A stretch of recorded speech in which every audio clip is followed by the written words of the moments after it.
హరీష్ రావు గారు తెలంగాణ ప్రజలను తప్పుతో పట్టియాలే, ఇరిగేషన్ నాకంటే ఎక్కువ ఎవరికి తెలియదు, ఎవరికి టీఎంసీ లేదో తెలియదు, క్యూసెక్ లేదో తెలియదు, కృష్ణా జలాలు మనకెంత వాటా రావాల్సింది ఉండే, మనకి ఎంత వచ్చింది ఎవరికి తెలియదు కదా, ఏదంటే అది మాట్లాడదాం ఇష్టానుసారంగా, ప్రజల్ని తప్పుతో పట్టించుడే, ఏమైనా ద్రోహి, ఇప్పుడు జలద్రోహి రేవంత్ రెడ్డి గారు చంద్రబాబు నాయుడు గారు చెప్పింది చేస్తుండు అని చెప్పి ఏదో వేగ్గా ప్రచారం చేసేస్తే అయిపోతుంది. దాంతో ఇంకా మనము మళ్ళా తెలంగాణ సెంటిమెంట్ను రేకెత్తించవచ్చు, మళ్ళీ మనం అధికారంలోకి రావచ్చు అనే భ్రమలా నువ్వు బతుకుతున్నావు హరీష్ రావు గారు.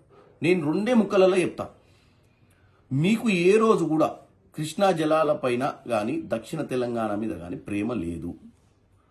కాంగ్రెస్ హయాంలో రాజశేఖర రెడ్డి గారు ఉన్నప్పుడు తీసుకున్నటువంటి ప్రాజెక్టులను దక్షిణ తెలంగాణ కృష్ణా జలాల మీద కంప్లీట్ చేయాలన్న ఆలోచన లేదు.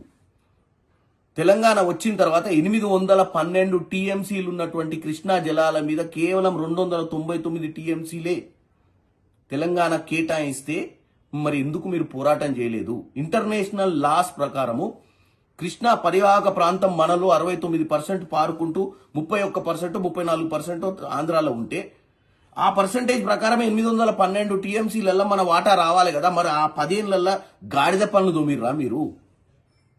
పోనీ 299 టీఎంసీలే కేటాయిస్తే కృష్ణా జలాల మీద మీరు ఈ ప్రాజెక్టులను కంప్లీట్ చేయకుండా, ఎందుకంటే అవి కంప్లీట్ చేస్తే కమిషన్లు రావు, పాత కాంట్రాక్టర్లే ఉంటారని చెప్పి కొత్తగా తుమ్మిడట్టి దగ్గర కూడా గోదావరిలో కాదని కాళేశ్వరంలో గట్టి కొత్త ప్రాజెక్ట్ 1,00,000 కోట్ల పైచీలు ఖర్చు పెట్టింది కేవలం కమిషన్ల కోసమే కదా.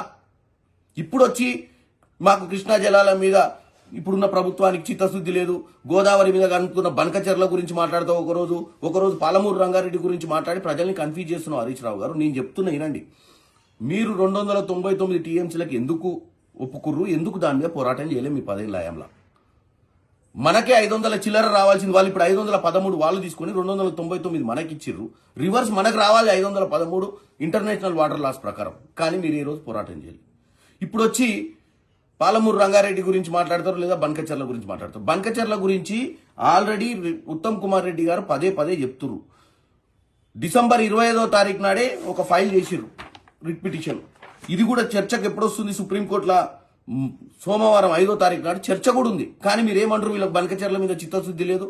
ఆ రేవంత్ రెడ్డి గారు చంద్రబాబు నాయుడు గారి మాటలు విని చంద్రబాబు నాయుడు గారికి వాళ్ళ గురువు గారికి ఏదో చేస్తుండని చెప్పి ఉట్టిగా సెంటిమెంట్ రేకెత్తిచ్చినట్టు మాట్లాడుతున్నావు. ఎందుకంటే తెలంగాణ సెంటిమెంట్ తోటి మళ్ళీ అధికారంలోకి రావాలంటే ఇదే నీళ్ల గురించి మాట్లాడి, ఇదివరకు మీ మామ అధికారంలోకి వచ్చిండు, నీళ్లను మొత్తం ఏం చేసిండు మనకు అర్థమైపోయింది. కాళేశ్వరం గట్టి కమిషన్లు దండుకుండు, నీళ్లు నిధులు నియామకాలను ఏ తుంగలోకి దొక్కిన మీరు మళ్ళా ఇప్పుడు వచ్చి తెలంగాణ ప్రజల్ని తప్పుతో పట్టిస్తారు.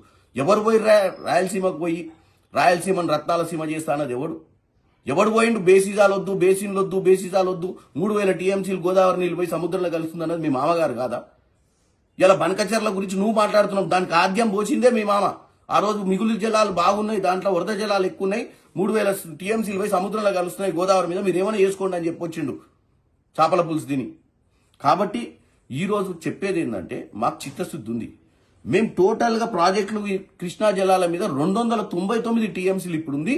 మాకు 299 టీఎంసీ కాదు, మాకు ఇంటర్నేషనల్ వాటర్ లాస్ ప్రకారం మా పర్యాటక ప్రాంతం ఎంతైతే ప్రవహిస్తుందో కృష్ణా జలాలు, మా బేసిన్ ఎంత ఉందో అంతనే మా పర్సంటేజ్ కావాలని మా రేవంత్ రెడ్డి గారు పోరాటం చేస్తారు. ఇంకేమనంటే బనకచెర్ల గురించి మాట్లాడుతావు. జలశక్తి మంత్రి దగ్గర 2 ముఖ్యమంత్రులు కూర్చున్న రోజు నువ్వు ఉన్నావు ఆ రూమ్లో, మేము ఎంపీలుగా మేమున్నాం. ఆ రోజు డిస్కషన్లో ఏం జరిగింది? ఆ రోజు డిస్కషన్లో 2-3 విషయాలే జరిగినాయి. ఏంది? ఆ రోజు డిస్కషన్లో కృష్ణా జలాల మీద టెలిమెట్రీ విధానం పెట్టి ఎవరు ఎన్ని జలాలు ఎవరు ఎంత పర్సంటేజ్ ఆఫ్ వాటర్ వాడుకుంటారో తెలుసుకోవాలని కొత్తగా, ఎందుకంటే ఈ వివాదానికి ఒక ఆలోచన, అంటే ఎన్ని టీఎంసీలు ఎవరు వాడుకుంటారు అనేది ఎగ్జాక్ట్ కోసం టెలిమెట్రీ విధానం పెట్టాలని ఒక డిస్కషన్ అయింది. ఇరు రాష్ట్రాల జలశక్తి అధికారులకు ఒక కమిటీ వేసి అక్కడ ఉన్నటువంటి మరమ్మతులు కానీ అసలు ఉన్న వాస్తవాలు తెలుసుకోవాలని కృష్ణా జలాల మీద.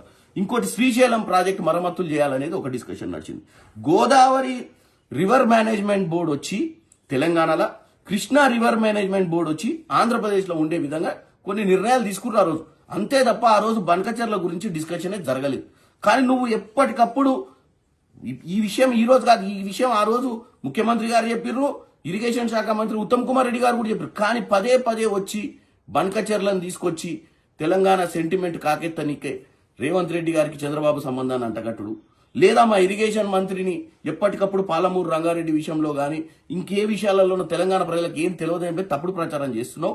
డెఫినెట్ గా మా అందరికి చిత్తశుద్ధి ఉంది. నేను కూడా పార్లమెంట్ లో ఒక 4 సార్లు మాట్లాడినా, మీరు కావాలంటే రికార్డు తీసుకోండి.